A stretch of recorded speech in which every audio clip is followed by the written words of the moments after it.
एक सीरीज बनी आश्रम के नाम पर। किसी ने उसका विरोध नहीं किया कि मोदी जी फालतू में हंस रहे थे। अच्छा हंस रहे थे कि तुम बिडेन, तुम राष्ट्रपति के सिवा कुछ नहीं बन सकते जीवन में। आंतरिक परिवर्तन बाहरी उपलब्धि दिलाएगा। मन करता पूरा मार्कर ले आके मुंह में डाल दे कि चांदी हो कि हीरा हो, तुम हो क्या।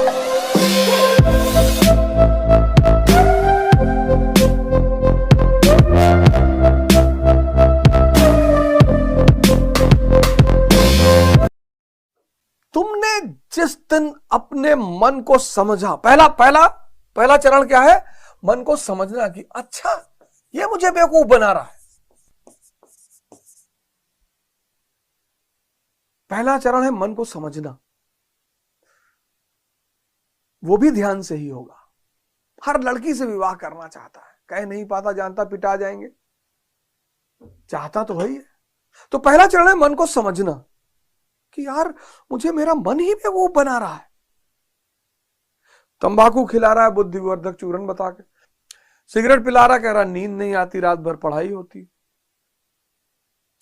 शराब पिला रहा है,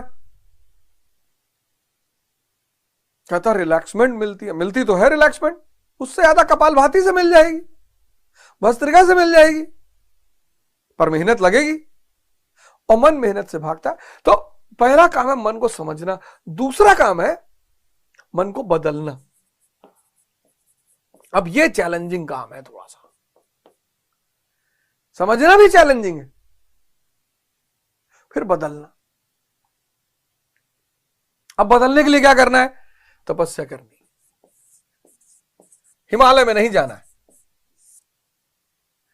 जितने हमारे भाई बहन तैयारी कर रहे हैं, युवा हमारे, उनके लिए तो विशेषकर इस पे ध्यान देने की अवस्था है। उन्हीं के लिए मैं बात भी बेसिकली कर रहा हूं, वैसे सब करें। तपस्या करनी है। अब ये जो तपस्या है, अब ये ग्लास है स्टील का, स्टील का ग्लास है। अब इस स्टील के ग्लास को जब हमें, इसका रूप मुझे बदलना है, इतने स्टील का कटोरा बनाना है, ग्लास का कटोरा, हमें ग्लास का कटोरा बनाना है। तो हम क्या करेंगे? इसको गलाएंगे। कितने डिग्री सेल्सियस पे? 1500 डिग्री सेल्सियस पे। 1500 डिग्री सेल्सियस पे यह लिक्विड बन जाएगा। इसलिए तो मैंने कहा कि मोटिवेशन से सूचनाएं मिलेगी, बदलोगे नहीं। बदलने के लिए तपस्या करना पड़ेगा। अब तुम देख लो कि तुम क्या हो, स्टील हो कि लोहा हो कि सोना हो कि चांदी हो कि हीरा हो, तुम हो क्या? इस प्रक्रिया को, तापमान देकर खुद की बदलने की प्रक्रिया को तपस्या कहते हैं। कहीं जाने की कोई जरूरत नहीं, फिर से बोल रहा हूं डेफिनेशन। तापमान देकर खुद को बदलने की प्रक्रिया को तपस्या कहते हैं, जिसको साइंस में तुम मेल्टिंग पॉइंट कहते हो। अब ठंडक चल रही है, अब ये मन बदतमीजी करेगा, कहेगा रजाई ओढ़ के पढ़ो। रजाई ओढ़ के पढ़ोगे नींद आ जाएगी, कहेगा रजाई में पैर डाल लो। क्यों डाल रहे हो? अब रजाई में पैर डाले, पैर हो गया गर्म, उलट गए।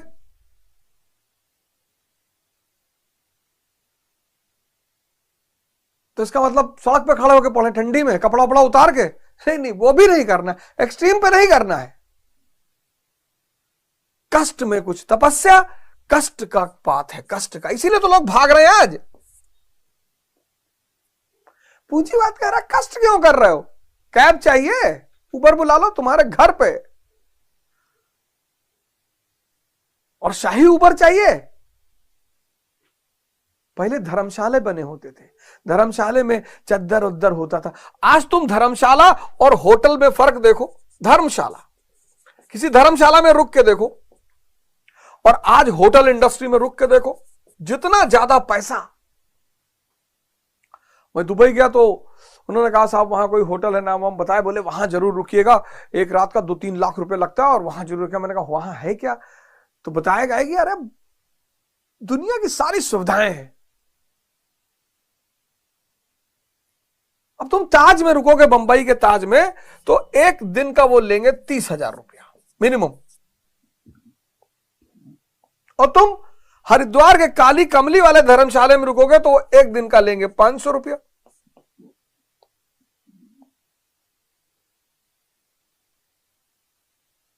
और घर जाके तुम बताओगे नहीं मोहल्ले में कि भैया धर्मशाला में रुके, तो देखेगा बड़ी हे दृष्टि से, नीच गरीब। और पैसा रख के धर्मशाला में रुके तो कहेगा कंजूस। और जब बताओगे कि ताज में थे और ये और वो और सिनेरियो और फलाना और समंदर दिखाई पड़ रहा था और परियां निकल रही थी उसमें से, मुझे टाटा कर रही थी, तो अरे भैया यहां क्या है, कष्ट है। इसीलिए आज आश्रम से सब लोग भागना चाहते हैं। इसीलिए एक सीरीज बनी आश्रम के नाम पर। किसी ने उसका विरोध नहीं किया, किसी ने उसका विरोध नहीं किया। यह हमारे देश की संस्कृति का एक बहुत बड़ा आश्रम, जहां आत्मा के स्तर पर श्रम करना सिखाया जाता हो, वो है आश्रम।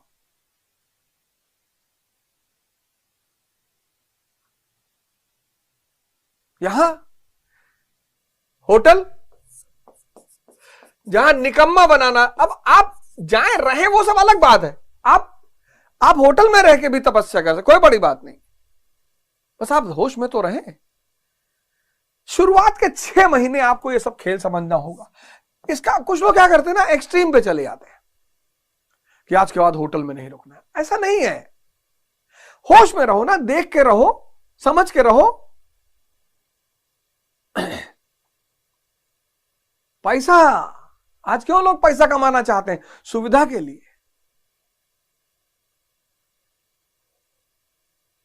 30,000 के होटल में रहोगे, वहां जैसे एंटर करो, गुड मॉर्निंग सर, ये वो फलाना।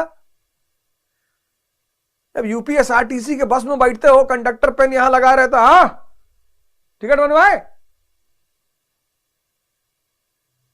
और या खड़े होके चल रहे हो, पकड़े हो बस गोंडा से फैजाबाद, 3 घंटा खड़े हो, घुटने में दर्द होने लगा, उसमें से बदल वाला खैनी बना दिया, 3 बार छींक दिए।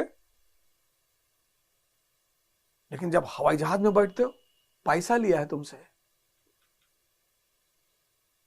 और भी बिजनेस क्लास में बैठे, बिजनेस क्लास में पर्दा लगा हुआ है, इकोनॉमी क्लास और बिजनेस क्लास के बीच में पर्दा लगाए हैं, पर्दा। और जैसे ही बिजनेस क्लास का यात्री बैठता है, तुरंत जूस, ये वो, मीनू, नैपकिन। तो जो लोग इकोनॉमी क्लास में बैठ के, उनको गरीबी का एहसास होता है कि यार बताओ यार। और सुनो, एयर इंडिया ने अपने इकोनॉमी क्लास और बिजनेस क्लास के बीच में, इकोनॉमी क्लास में लिख रखा है, washroom is at the rear, आगे मत जाना, राजाओं के लिए है। ये कैपिटलिज्म का काम है, तुमको उत्तेजित करना कि यार एक दिन बिजनेस क्लास में बैठ के चलेंगे, कोई जरूरत नहीं। हाँ बैठो, वो अलग बात है बैठो, वो अलग बात है, उत्तेजित मत हो। आश्रम, यहां तुमको कष्ट सहना ही पड़ेगा, ये तापमान देना ही पड़ेगा। तभी तो अमिताभ बच्चन कहते हैं, कष्ट में भी कुछ बात, दर्द में भी कुछ बात है। यही बात है, दर्द बदलेगा आपको। तो आप क्या करिए, जितने भी स्टूडेंट हैं जिनको अपने आप को बदलना है, वो तपस्या शुरू करिए, खड़े होकर पढ़िए, मत बैठिए। ठंडक चल रही है, टोपा मोजा सब पहन लीजिए। ऐसा ना हो ठंडक लग जाए, पता लगा 15 दिन हॉस्पिटल में पड़े हो, तुम्हारा बाप माता रहे और गाली दे हमको कि यार मास्टरवा जो है उल्टी सीधी बात बताता रहता। खड़ा होकर पढ़िए, जूता पहन लीजिए, मोजा पहन लीजिए, कैप लगा लीजिए, मफलर बांध लीजिए, खड़े होकर पढ़िए। नींद आने की संभावना है नहीं, ठंडी भी खा जा रही, खड़ा होकर पढ़िए। सबसे बड़ी तपस्या का आधार जो है वो है भोजन। ठीक है, आप जिस तरह का भोजन करते हैं, वेजिटेरियन नॉन वेजिटेरियन जो भी करते हैं आप करिए, वो तो प्रभु की इच्छा, वो जिस दिन मूड में आ जाएगा आपसे छुड़वा लेगा, वो सब कोई दिक्कत नहीं, आप करिए अपना भोजन। लेकिन भोजन और मन का बड़ा गहरा संबंध है। अब 4 ग्लास दूध पी लिए, 20 ब्रेड, मक्खन, 8 केला, और सुबह सुबह क्लास में आके बैठे जमाई ले रहे, मन करता पूरा मार्कर ले आके मुंह में डाल दे। अब जब तुम पढ़ रहे हो, पढ़ते वक्त की बात कर रहा हूं, 5 बजे उठो, कोशिश करो कि 5 AM पे उठ जाओ, रात में जल्दी सो जाओ। 9 से 12 तक का जो समय है वो सोने का समय है, निशाचर वाला समय। सो जाओ, नियम बनाओ। नकुल को पकड़ो, द्रौपदी का एक पति नियम है। नकुल, नियम नहीं बन पा रहा, अरे तब काहे सपना देख रहे हो? वैसे तो रिक्शा वाला भी सपना देखता है पर कहता नहीं है। जब 3 बाइक चली आती तब खड़ा होकर कहता है कि मैं नरेंद्र मोदी। तो सपना तो उसके पास भी है, शक्ति नहीं है ना। नियम बनाना ही पड़ेगा, सत्संग करना ही पड़ेगा। 5 बजे उठो, और 5 बजे उठने के बाद तुम 6 बजे तक अपना ध्यान योग करके, योग वगैरह करके तैयार हो जाओ, और 6 से 10 एक लॉट पढ़ो तुम। ये 6 से 10 जब तुम पढ़ रहे हो तो कोशिश करो कि एक रोटी, सरसों का तेल गांव से अगर मिल जाए तो हल्का सा नमक, और एक रोटी दबा के और बैठ के पढ़ो। क्योंकि खाली पेट में, जब खाली पेट है तो मन कहीं भागेगा नहीं। बहुत बड़ा सूत्र बताने जा रहा हूं। खाली पेट में मन कहीं नहीं भागता। तभी तो वो कहावत बनी थी,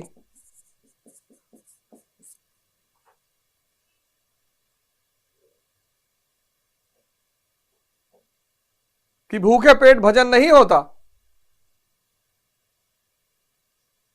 भूखे पेट ही भजन होता है। मन भाग ही नहीं सकता। बहुत सारे मित्र हमारे पूछते हैं कि मन, सर मन को नियंत्रण कैसे करें? खाने को पकड़ लो। अब ये बहुत बड़ा खेल समझना। जैसे तुम्हारा खाली पेट, ये सूत्र पकड़ना, खाली पेट मन कहीं नहीं भागता। ये सबके लिए है, जो लोग ध्यान कर रहे हैं उनके लिए भी है, जो पढ़ाई कर रहे हैं सबके लिए। इस सूत्र को पकड़ लिए, खाली पेट मन कहीं नहीं भागता। अब एक आदमी है राम, एक आदमी है श्याम। अब राम ने क्या किया कि 15 पराठा खा लिया सुबह सुबह। पेट भर गया, पेट भर गया, मन मस्त है। पेट भर गया और मन मस्त। बड़ी वाली बुआ, छोटी वाली मौसी, गांव फलाना भाग रहा है और तुम किताब लिए बैठे हो, कुछ जा ही नहीं रहा। और जब तक मन में विचार चलते रहेंगे, तुम किताब पढ़ोगे, कुछ अंदर सेव नहीं होगा। आज बहुसंख्यक छात्र इससे परेशान है। अब शाम ने क्या किया, सुबह उठा, एक रोटी खा ली। चलो, पेट खाली है, पेट खाली है तो मन भी खाली है। अब पेट खाली, पेट खाली, फिर मन भी खाली।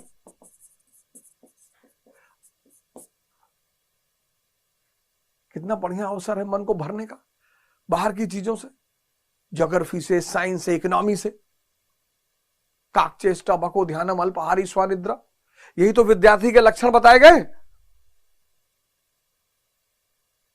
पाखंड को छोड़ दो, धर्म को पकड़ लो। पाखंड को छोड़ दो, धर्म को पकड़ लो। धर्म को मत छोड़ो। धर्म को छोड़ोगे तो इतनी बुरी स्थिति हो जाएगी, इतनी बुरी।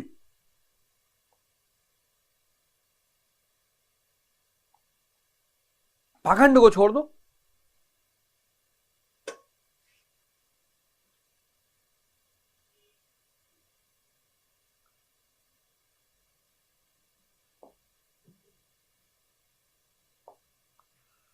तो मन को समझना है, मन को बदलना है। मन को बदलने के लिए क्या करना है? तपस्या करनी है।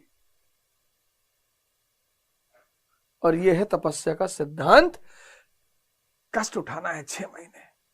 6 महीने अगर उठा लोगे, 6 महीने, 6 महीने अगर तुमने तपस्या कर ली, 6 मंथ्स, तो ये जितनी भी कंपटीशन है ये सब तुम्हारे कब्जे में आ जाएंगे, सब। कोई बताया नहीं होगा आज तक। बाकी कहीं पढ़ो, दिल्ली पढ़ो, लंदन पढ़ो, कलकत्ता पढ़ो, न्यूयॉर्क पढ़ो, कुछ फायदा ही नहीं है। आंतरिक परिवर्तन बाहरी उपलब्धि दिलाएगा। 6 मंथ, 1 ईयर कर लिए, अरे तो एक बहुत ही जबरदस्त व्यक्तित्व हो जाएगा तुम्हारा।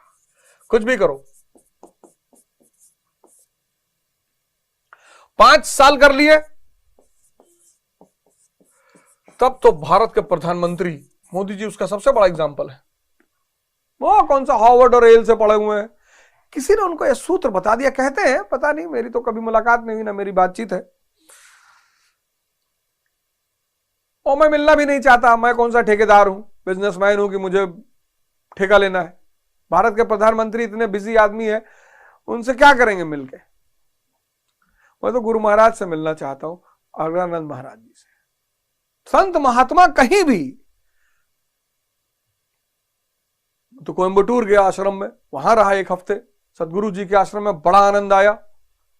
पंडित रविशंकर जी का एक प्रोग्राम था एक बार इलाहाबाद में, वहां गया। आशुतोष महाराज जी तो सीधे तौर पे उनसे जुड़ा ही हुआ हूं। कहता है ना रेंचो 3 इडियट में कि जहां जहां गंगा बह रही है पानी पी लो। तो 5 साल कर लिया प्रधानमंत्री मोदी जी, उससे बड़ा एग्जाम्पल कोई है ही नहीं। बताओ किस स्कूल से पढ़े हैं, किस कॉलेज से पढ़े, कोई बात नहीं। राजा समझदार होना चाहिए। पढ़ाई क्या मतलब है, एक से एक पढ़े लिखे लोग। बड़ा प्रश्न उठता है मोदी जी की पढ़ाई पर। आज मैं इस बात को स्पष्ट कर दूं कि शिक्षा राजा लेकर क्या करेगा। इतने सारे अधिकारी पढ़े लिखे उसके साथ है। किसी ने राजा से पूछ लिया इंग्लैंड की राजधानी, किसी आईएएस से बुलाया, इधर बताओ इनको, और किस लिए रखा है बताओ इनको, जरा दुबई इधर, ये बताओ इंग्लैंड की राजधानी इसको। राजा की सबसे बड़ी चीज जो है वो है समझदारी। नहीं भी है, हालांकि एमए पॉलिटिकल साइंस उन्होंने कर ही रखा, लेकिन अगर नहीं भी है तो कोई फर्क नहीं पड़ता, कोई फर्क नहीं पड़ता। राजा की शिक्षा और दीक्षा से कोई फर्क नहीं। लेकिन राजा तपाया उन्होंने, गलाया अपने आप को। एक से एक लोग एमएससी फिजिक्स सिगरेट की दुकान के सामने खड़े होकर सिगरेट पी रहे हैं, और चर्चा किस पे कर रहे हैं, रैशनलिज्म पे। इमैनुअल कांट ऐसा बोलता है, जर्मनी और डेविड ह्यूम और डेकार्ट्स और स्पिनोजा और लाइबनीज। शंकर, और Shankar bloody I don't talk about Indian philosophers. लो,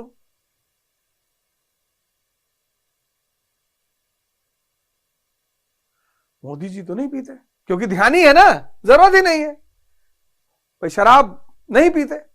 आया था बिडेन, बेचारे जूस का गिलास लिए खड़े होते, तो उसने बताया कि अगर आपके हाथ में लिकर नहीं है तो हाथ चेंज के। उस पर भी वो हंसने लगे कि यार ये सब काय समझा रहे हो फालतू का नियम हमको कि जूस इस हाथ में पकड़ने चाहिए उस हाथ में। मेरी मर्जी में मैं किसी हाथ में पकड़ूं, मैं भारत का प्रधानमंत्री हूं। सही किया, उस पर ट्रोल किया उनको कि मोदी जी फालतू में हंस रहे थे। अच्छा हंस रहे थे कि तुम बिडेन, तुम राष्ट्रपति के सिवा कुछ नहीं बन सकते जीवन में, और मैं भगवान बनने के रास्ते पर हूं। और एक बार व्यक्ति भगवान बनने के रास्ते पर, उसके लिए कौन सा नियम। ये देखो 5 साल, और अगर 14 साल कर लिए तो भगवान।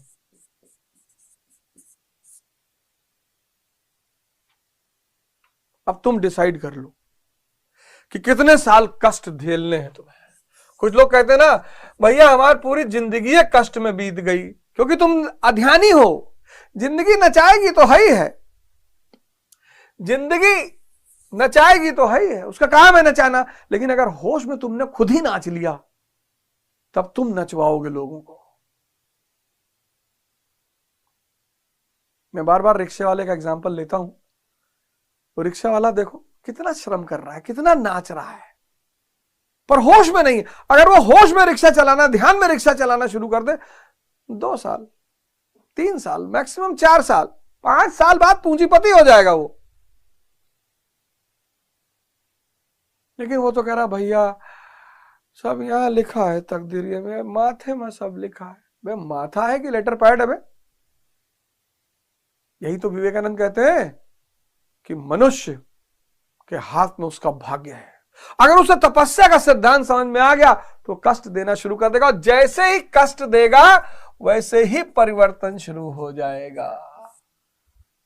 जैसे ही ताप देगा, टेम्परेचर, वैसे ही गलना शुरू हो जाएगा। और जैसे ही तुम गलना शुरू करोगे चमकने लगोगे। यही तो सूरज है, यही तो सूर्य है। तापमान है उसके अंदर। चंद्रमा मामा है। किसी ने कहा, किसी स्त्री ने कहा कि चंद्रमा हमारा देवर है। मामा है, शक्ति विहीन, दूसरे की रोशनी में चमक रहा है, इसलिए मामा है। फोटोसिंथेसिस नहीं कर सकता, चमक है, लेकिन फोटोसिंथेसिस, प्रकाश संश्लेषण, ये जो भोजन करते हो ना, ये सूर्य की वजह से करते हो। किसी की औकात है सूर्य से निगाह मिला ले, अखिए चली जाएगी। यहां लोग कभी रात भर बैठ के देखे, कोई कह रहा रोटी है, कोई कह रहा मेरी प्रेयसी का चेहरा है। सब दुखियारी लोग चंद्रमा को पकड़े हुए हैं। कोई नहीं कह रहा सूर्य सी महबूबा हो मेरी, ऐसा मैंने सोचा था। सब कह रहे हैं चंद्रमा सी मरी हुई महबूबा। सूर्य भगवान पिता, शक्ति, पूरे संसार, पूरे दुनिया का ऊर्जा स्रोत। अभी जाओ देखो खेतों में हरा हरा बाली लगी होगी, किसकी? गेहूं की हरी बाली। अभी जब सूर्य की किरणें पाएंगी तब प्रकाश संश्लेषण होगा, फोटोसिंथेसिस, क्लोरोफिल है ना उसमें। फिर ये हरी हरी बालियां गेहूं की पीली हो जाएंगी। तभी तो गाना बना था, मेरे देश की धरती सोना उगले उगले हीरे मोती। सोना यानी गेहूं और चावल, मोती यानी कपास, हीरा मतलब गन्ना। उसको जब पेरा जाता है तो शीरा निकलता है, शीरे से शराब बनती है। ऐसे गन्ने हीरे को जब तराशा जाता है तो उसकी कीमत बढ़ती है। पहले गाने ऐसे लिखे जाते थे, सूफी संत लिखते थे गाने। मेरे देश की धरती सोना उगले, ये क्या है? एग्रीकल्चर, कृषि नीति है भारत की। पहले गाना बनता था कि मेरा जूता है जापानी, ये पतलून इंग्लिशतानी, सर पे लाल टोपी रूसी, फिर भी दिल है हिंदुस्तानी। ये गाना नहीं है, ये भारत की फॉरेन पॉलिसी है, विदेश नीति है। टेक्नोलॉजी कहां से लाओगे? जापान से। जूता है जापानी, पतलून इज्जत कौन बचा रहा है? ब्रिटेन धन दे रहा है। मेरा जूता है जापानी, ये पतलून इंग्लिशतानी, सर पे लाल टोपी रूसी। फॉरेन रिजर्व खत्म हो चुका है, ऊर्जा तुमको रूस दे रहा है, कुछ भी भारत का नहीं है दिल छोड़कर। ये विदेश नीति थी भारत की। अब तो गाने भगवान क्या बताएं। खैर, जलोगे तो चमकोगे, और कोई नियम नहीं है।